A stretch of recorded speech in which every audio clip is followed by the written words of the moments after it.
Hello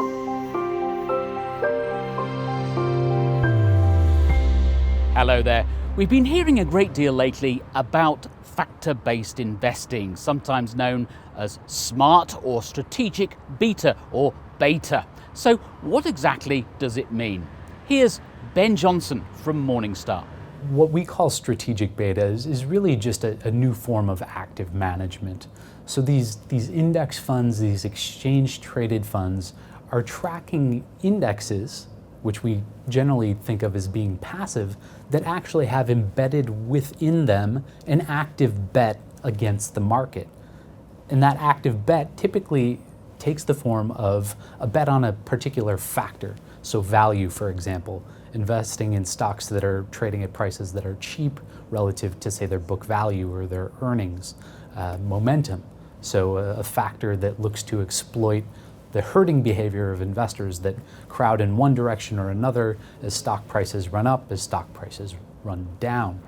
Patience is a virtue with all types of investing, but it's especially important with factor-based investing. If you can't stick to your strategy through thick or thin, you'll cancel out the benefits of doing it in the first place.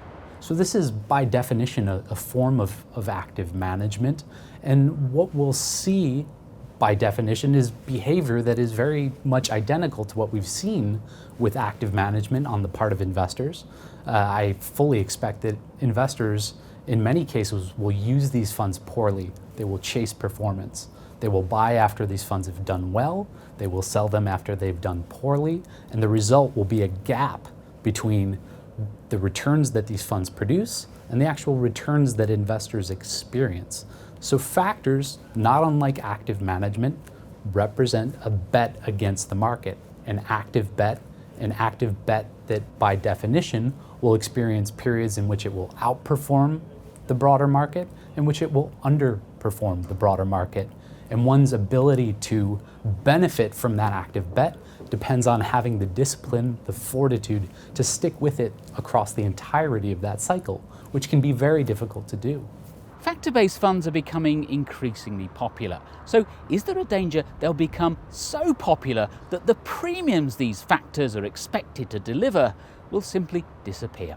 So what you could very well see is a form of an observer effect, whereby people crowd into, say, the value factor through one or multiple funds that set out to exploit that value factor.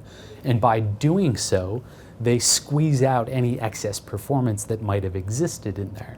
Now, ultimately, what I think you will see is that behavior will take hold, that people are still people, and that newly minted value investors will get fed up with market-like or subpar performance.